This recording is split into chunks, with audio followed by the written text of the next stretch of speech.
Cette semaine, enquête, comment l'arrêt d'un réacteur nucléaire au Canada en 2007 a provoqué une crise médicale mondiale.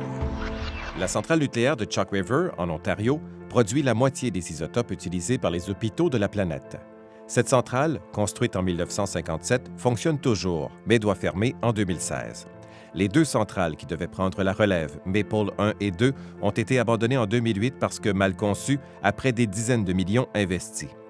Pour régler la crise et préserver notre image d'important fournisseur mondial d'isotopes médicaux, Ottawa a lancé un appel d'offres. Le but, substituer la façon de produire le technetium 99M, utilisé pour une pléiade de tests médicaux comme pour détecter le cancer, mais aussi les blessures sportives et les maladies cardiovasculaires. Parmi les projets prometteurs, Ottawa retient celui de l'équipe du Dr François Bénard. Natif de Sherbrooke, en Estrie, il a rejoint le Centre de recherche sur le cancer de Vancouver il y a 5 ans. Avec ses collègues, il a trouvé une solution de rechange à l'usine nucléaire. On a commencé à avoir des discussions internes à l'Université de Colombie-Britannique et avec un groupe de chercheurs qui est à Triumph, qui est un laboratoire de recherche national qui est à Vancouver, pour regarder quelles autres alternatives existaient.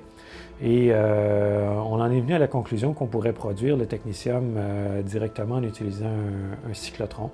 Pour une rare fois, une caméra est admise là où cette révolution est en train de se produire. Voici un cyclotron.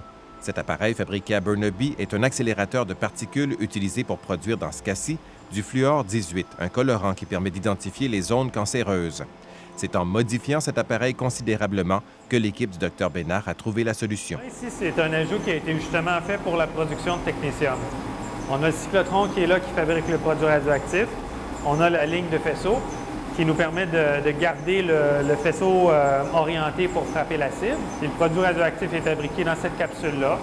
Et après une période de temps qui peut varier d'1 heure à 6 heures d'irradiation, on a fabriqué des bonnes grandes quantités de technétium qu'on peut à ce moment-là transférer automatiquement de l'autre côté où le traitement chimique se fait pour extraire le technétium de la plaque de métal, puis le purifier pour qu'on puisse l'utiliser chez les patients. De façon très sécuritaire pour l'environnement, parce qu'un cyclotron, c'est pas comme un réacteur nucléaire. Il n'y a pas de danger que ça explose, que ça fasse couler des produits radioactifs dans l'eau, que ça pollue l'environnement. Alors, c'est vraiment une méthode très propre.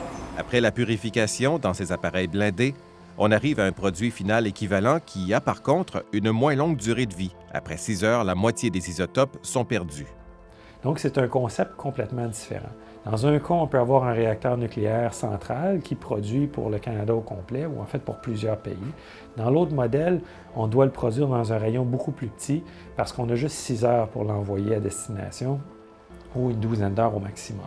Le programme fédéral de substitution d'isotopes a une deuxième phase. L'équipe du Dr Bénard saura d'une semaine à l'autre s'ils poursuivent en vue de l'échéance de 2016. Entre-temps, le Dr Bénard mène de front d'autres travaux sur les cancers du sein et de la prostate, tout en s'occupant de sa famille. Le milieu de travail est formidable. J'ai des collaborateurs exceptionnels à l'Université de Colombie-Britannique, à Triumph et ici à l'Agence de cancer. Donc, j'ai vraiment trouvé un environnement qui m'a plu. Je suis comme un poisson dans l'eau, si on veut, ici.